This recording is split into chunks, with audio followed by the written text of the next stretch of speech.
In today's video, why you shouldn't trust your emotions.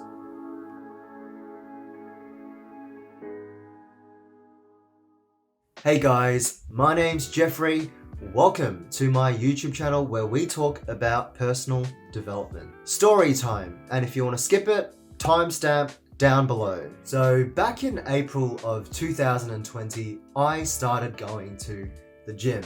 And I was carrying around a fair amount of body fat at the time, and I decided, you know what, I want to build up muscle for the long term. So first, let's trim down to a relatively lean level and start building up muscle from there. I went on a diet, and eventually I got to a point where I was well and truly lean enough to start bulking up and building muscle. But then I thought, why not keep going? And I was really into self-development and growth at the time, and just as an exercise of mental toughness and to challenge myself, I decided to keep on continuing the diet. So I kept on dieting and I got leaner and leaner, and really the beginning stages of the diet weren't too bad actually. I mean, sure, I was tired at times and sometimes I was pretty hungry, but overall, it was alright. I was still able to carry on with my life relatively smoothly, and it didn't interfere with my life too much. But I soon found that the leaner I got, the harder it got. And by the time I hovered around 13 to 14% body fat, each pound of fat lost after that became exponentially more difficult. But I still wanted to challenge myself, so I continued on with the diet, and boy, was I in for a challenge. By the time I got to around 12% body fat or even below that, that is when shit got real, and I was in a perpetual state of being hungry. Food was always on my mind, and came to points where I was even dreaming about food, counting down the moments throughout the day until my next meal, and then eating that meal and still being hungry. I was hungry all the time. Quite cranky at the moment, so I'm so hungry. Irritable, and my energy levels tanked. There were some instances in which I was so tired, just because I was dieting and you have less energy, too tired to even walk for a couple of meters. I'm tired. I am so tired, ready to go to sleep. Me, I am ready to go to sleep.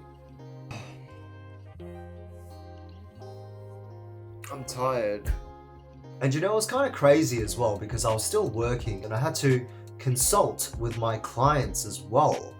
And it's not like I could have been this cranky living zombie slash Skeletor hybrid because, you know, I had to do my job properly. Sticking to that diet regime and just living life in general when I was dieting at that point where I was already so lean was bar none one of the hardest things I had ever done in my life. You know, it was really tough as well because in the later stages of my diet, I experienced a lot of anxiety. You know, my body was jittery, my stress levels were really high, and I'm sure my cortisol levels were through the roof. And my body was on constant high alert, and I would always feel jittery and shaky. So a couple of things. Number one is I'm tired. Number two, I'm feeling a little bit shaky. And I think that's due to my diet. My whole body just feels like it's buzzing. I've been finding it a little difficult to get my thoughts out in the verbal format. And, you know, my speech kind of seems a bit slow and slurred, and I think that maybe it's my diet, low energy, and uh, I think maybe just generally a little bit more anxiety as well, and maybe some cortisol. I've noticed that. The physical shakiness and the anxiety were the hardest parts of this diet. It was nothing like I'd ever experienced before. And I always felt like I was just on this verge of this neurotic panic attack. And it was really strange because at that time, mentally and spiritually, I was at a really good place and things were going really well in my life. And because I was in such a good place mentally in my life at that time, it gave me that clarity to realize that the negative feelings that I was experiencing were purely physical and just due to my diet. I was in this constant state of jitteriness, fatigue, and anxiety, but it was all purely physical. And there was actually nothing wrong with my life at that time. It's just the simple fact that I was dieting. And it comes to a point that your calories are so low, your body fat percentage level is so low that pretty much there is no way to escape feeling like garbage. From this diet, I had to challenge myself physically, mentally, to my very limits, and I was constantly battling fatigue, hunger, irritability, anxiety, and just being cold all the time. What I learned from this experience is just how much your physical state can affect your mental state. Sound familiar? So when you're hungry or tired, your perspective of the world changes. Maybe the world becomes a darker and gloomier place. You're more impatient. Maybe around people, you're shorter with them. You're a little bit cranky. But after some food in your belly and maybe a nice nap, you're a different person. Suddenly, the world is beautiful and all is good. Have you noticed that when you're tired, stressed out, hungry, you have an automatic bias toward negativity? Oh, John hasn't messaged me back yet. It's been like 5 hours. He must be mad at me. I mean, when he was moving houses yesterday, he was like, oh, can you help out? But I already told him that I already had plans. I can't just cancel plans that I've already made. He probably hates me. He thinks like I'm just like this terrible friend because I couldn't help him out. What's really interesting about our emotions is that they are always changing, always in a state of flux, impermanent. Based upon the changing conditions in your life, your brain chemicals can change in a way that it affects your mood. So sometimes that means you feel down for no apparent reason. Our emotions change all the time. So why identify with them?